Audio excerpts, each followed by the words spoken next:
Listening, we're always aiming high. We've got lots of great ideas for you. It's time to amplify.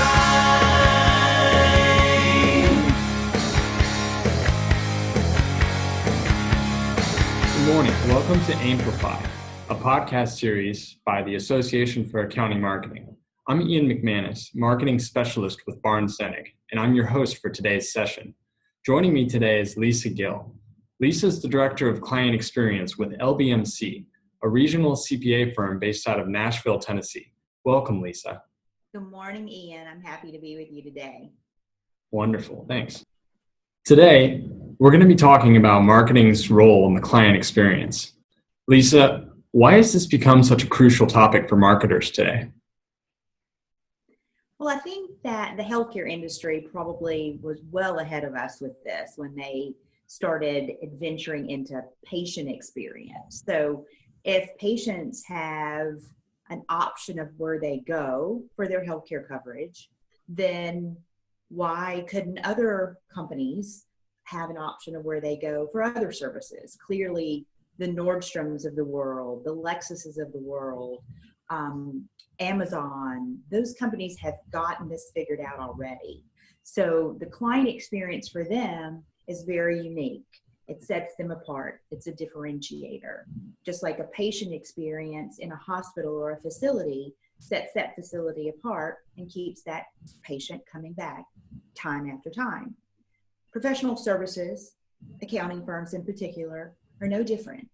So for us, it's about keeping our customers coming back to us over and over, asking those questions, and providing a unique experience that is truly LBMC each time they come back. That's fascinating. Thanks, Leisa. I know that you started as an in-house marketer. Could you kind of share your experience and how you came into the role as of Director of Client Experience? Sure. So I've probably been at this a little longer than some people. So I came to the firm in what was more of a hybrid role, sales and development and marketing. And over time, as we continued to grow as a firm, I had to choose a path. So I chose the marketing path and absolutely loved every moment of it. But then as we started to go through a rebranding process almost 2 years ago, we kept coming back to the statement of how do we know we're living the brand? How do we know we're living our promises, that we are actually delivering on those promises? And that's where the client experience came into place. So I went out, I did a little research, I looked at various companies and what client experience meant for them. And then talked to folks like Mitch Reno, who's doing an amazing job at his firm. I talked with others outside of our industry because I think it's just as important to understand what drives experience outside of our own world. So lots of great companies willing to share. I talked with the head of Chick-fil-A. I mean, it was just amazing experience out doing that research, trying to determine if this was going to be the next path for us, if this was going to be our next differentiator. And so what I found was I was so excited about this path, so excited to figure out how we could take it from the inside out and give every client, as well as every employee, the opportunity to create a unique experience, that experience to be just what was unique to LBMC. So in that process, our managing partner and I sat down and we kind of went through this, and he was like, well, what are we going to do? I was like, well, I don't know. He was like, who's going to do this? And I was like, I'm not sure of that either. And he's like, it seems to me that you're the one to do this, Leisa. You know the clients, you know our people, you know the challenges that might be in obstacles for getting us further down the road faster. So why don't you think about this? That was a hard decision for me. And I moved out of a marketing role that I absolutely loved and knew very, very well and very comfortable with, into a role that was new to the industry, new to our firm, and honestly new, like any new role in any organization, it was an at-risk role. It had to be proven, right? So my job right off the bat was to figure out what was going to be our game plan and how I was going to prove that client experience was a valuable component in our firm. That sounds like a very exciting journey. So now that you've kind of developed and had some time in this role, what would you say are your current responsibilities and within this role? It's a good question. So it's fairly new. I'm a year in, and it is evolving. As you can imagine, any role evolves. I started out really to the team of our clients because I knew that if I didn't have the feedback from the clients, if I didn't have their transparent comments coming back to me on how we were doing, what we were doing well, what we needed to improve upon, it was going to be hard to move that dial or to even define what our experience was. So I started out taking that temperature, and we did that through a survey. Then we went out and started meeting with clients, and the relationships, the most exciting thing has been the relationships that you see that are so strong between your team members and these clients. And then clients understanding that now you're wanting to take it up a notch. And in doing so, you've put this person in a client experience role that's kind of driving kind of the behaviors internally and what gets replicated with the client. It's exciting. I mean, the clients, when you leave, they say, thank you. This is amazing that you're doing this. And you actually listen to my comments. And I think that sometimes we ask for opinions from clients and we ask for their feedback, but we don't always take action on that. So in many ways, we never complete that circle with the client. They don't feel, they're happy to give comments, but they may not feel that that's ever completely heard. So if anyone's thinking of doing this, I would say be very sincere and let those clients know that you have heard them.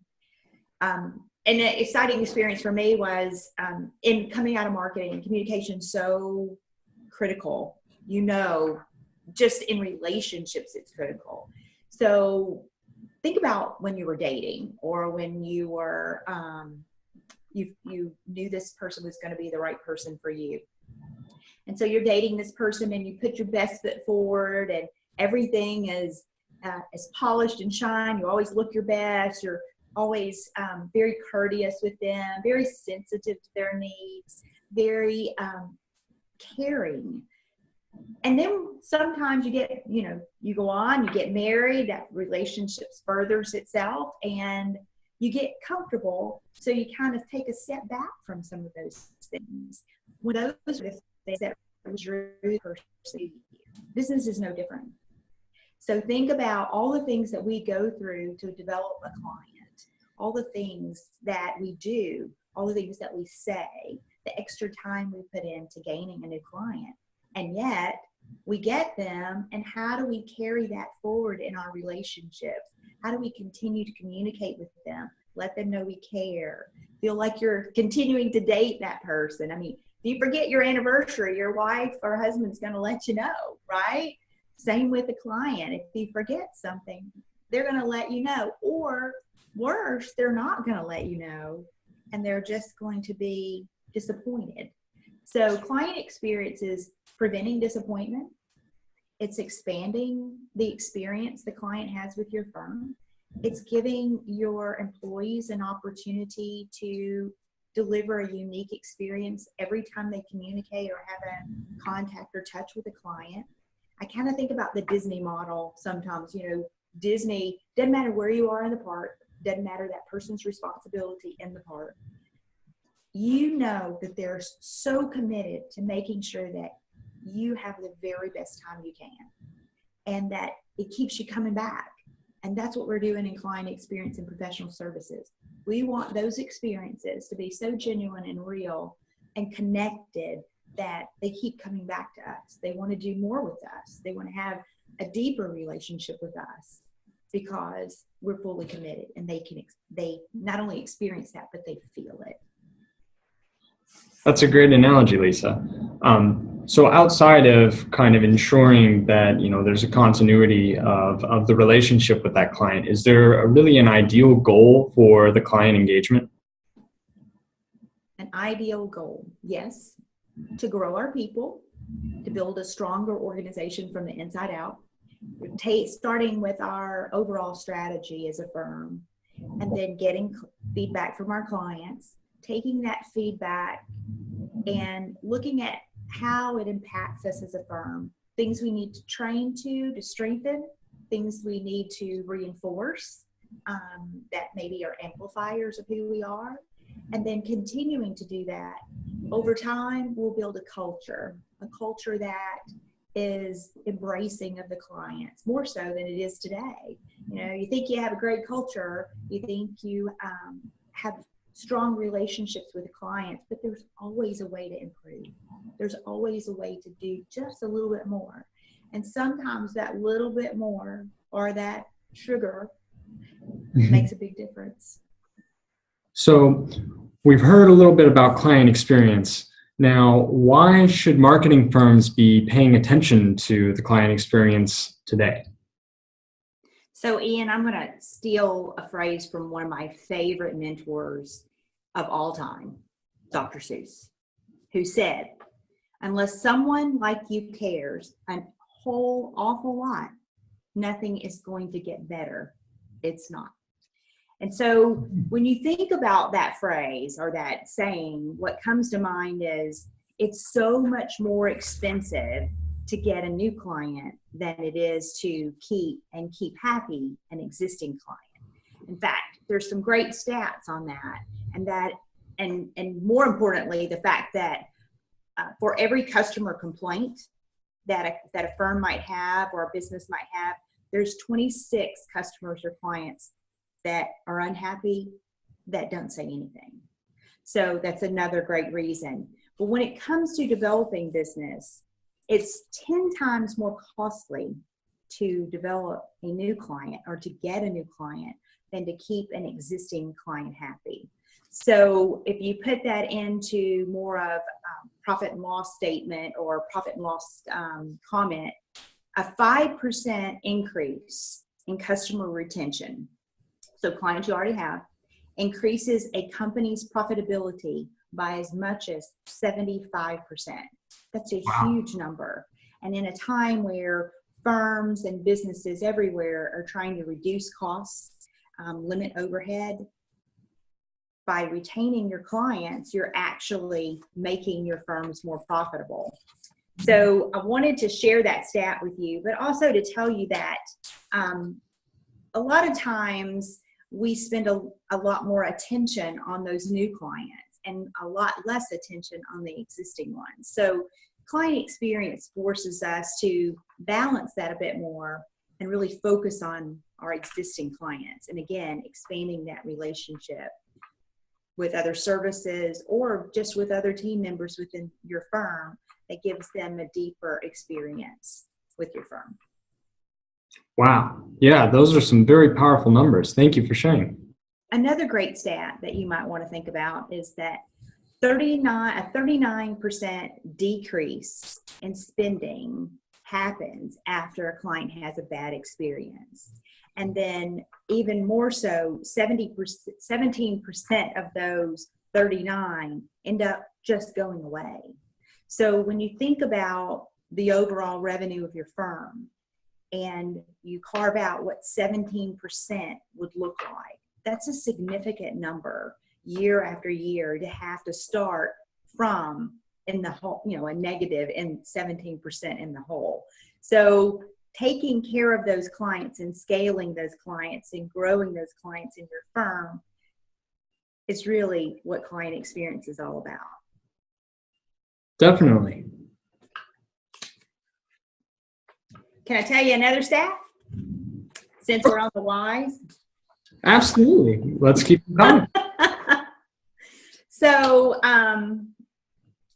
when you think about what a client wants from you, they expect our firms to deliver the product, right? That what will soon be, if you listen to any of reports coming out of the news and AICPA. Some of these things are going to be even more commoditized, right?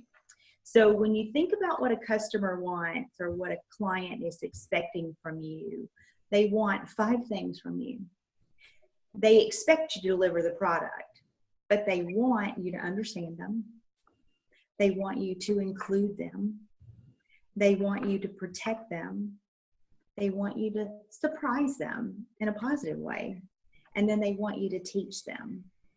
And those 5 things are very different from delivering a service. Delivering a service is much more of a reaction, where teaching and surprising and understanding and including, all of those are more proactive.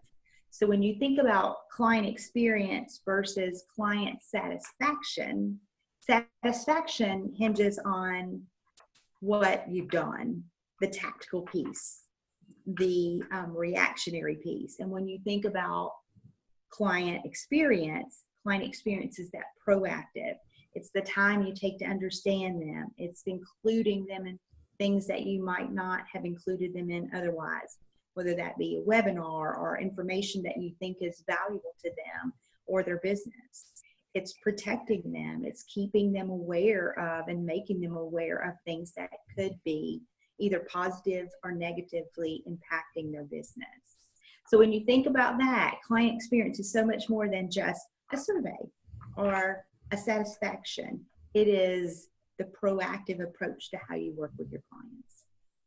Definitely. Yeah, it sounds like it's a lot more ingrained and baked into the culture of what the client experience director or the person in charge of that relationship is trying to accomplish. You hit the nail on the head. It's all about developing a culture centered around the client and what experience they're going to receive from you. So in our industry, who would you say is primarily responsible for driving the client experience? The marketers and the business developers, or the accountants? I don't think it's an or. I think it's an and. So I think it's everyone's responsibility. Otherwise, it'll never be a culture. It'll just be an action that's housed in a department. So for marketers, depending on the size of your firm, some marketers may not have the capacity to add one more thing onto their plate. But it might be that it's just as important to make sure that you're delivering on your brand. So for those larger firms that maybe this is a carve-out position, something that they can do a little bit more unique, or add a separate role that works together with the marketing department, but also works together with your overall training and your development of your people, your overall development of your clients through this development. So I think it's going to have to be a firm-wide thing to be fully adopted. It can't reside with one person or one department. So for me, it's not just me. It is a culture that we're really trying to ramp up and continue to ripple through our firm in such a way that everyone understands that they're responsible for the unique experience a client has with us. And understanding that any weak link in that chain does cause some weak link in the relationship with the client. Definitely. What would you say is one thing that the accounting marketers listening right now could do to improve their client experience in the next 3 to 6 months? So if you aren't taking the temperature of your clients, you probably should, and pay attention to what they're telling you. There's always those hidden messages. An example would be, we had a client, and an NPS score was a passive score. And passive, in the world of 0 through 10, you might say, oh, a 7 is not a bad score. 7 out of 10, that sounds pretty good. But when you look at the NPS score and the knowledge that's gone into developing that and the outcomes, you know that a 7 is really, it could be happy or it could be unhappy, just hasn't been expressed at the time. So we had a client that came back with a 7, we went to meet with that client face to face and to get a better understanding. And the whole premise of their issue was around communication. So if you think communication isn't important, you're so wrong. What we did that day was explain to the client where we were with projects, where we were with some things that we had completed, where the CFO had been very involved, the CEO not so much. And the CEO was the one who actually gave us the score. The CFO had given us a great score, so you knew there was a gap there. So be conscious of gaps, communicate to the top level people as well as the people you work directly with, because communication can be your friend or it can be your foe in these situations. So you just need to make sure you're listening and ask the client for clarification. Absolutely. That's what we're hoping for? Yeah, definitely. That's some great advice.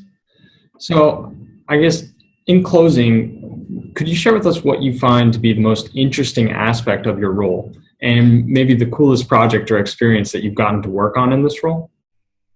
Sure. The most exciting thing I'm doing is meeting with the clients. I love it. I love it. Getting out there and talking to them and hearing, what they like about us and any suggestions or ideas on how we can improve our relationship with them. It just goes to the heart of who I am. And the clients love it. Leaving a meeting when a client thanks you and tells you they're so excited that this role as a part of LBMC and that they totally value what is being done gives me some validation in this at-risk role that I'm in. So hopefully over the next year into our 2 years, you'll continue to see the ROI in this role. I know we're already seeing it. The opportunity to expand our relationships with our clients, it's there and it's so real. But having those face-to-face meetings with the clients, it's fun. And then going back and working with our team members, sharing that information and unifying our teams related to what the client is experiencing has been very valuable to us. It's so valuable that it's becoming a training component in our learning and development module. And with our director of learning and development, we've been working together to figure out how we can enhance our internal training and model so that clients get an even higher level of personnel in LBMC. That's awesome. Thanks. Yeah. Well, thanks, Leisa. You've shared a lot of very useful information about marketing's role in the client experience. And I know that this is going to continue to be a very exciting issue as we move forward and as the role of the marketer and the business developer in the accounting industry continues to evolve over time. Thanks again for joining us today, Leisa. But I think that's about all the time that we have. Thank you. I hope it's a great experience for anyone watching. This wraps up another episode of AAMplify. Please watch another podcast from the Association for Accounting Marketing next month. Our next podcast will feature Lauren Clemmer discussing 2017 trends in CPA firm growth. And always remember to aim high.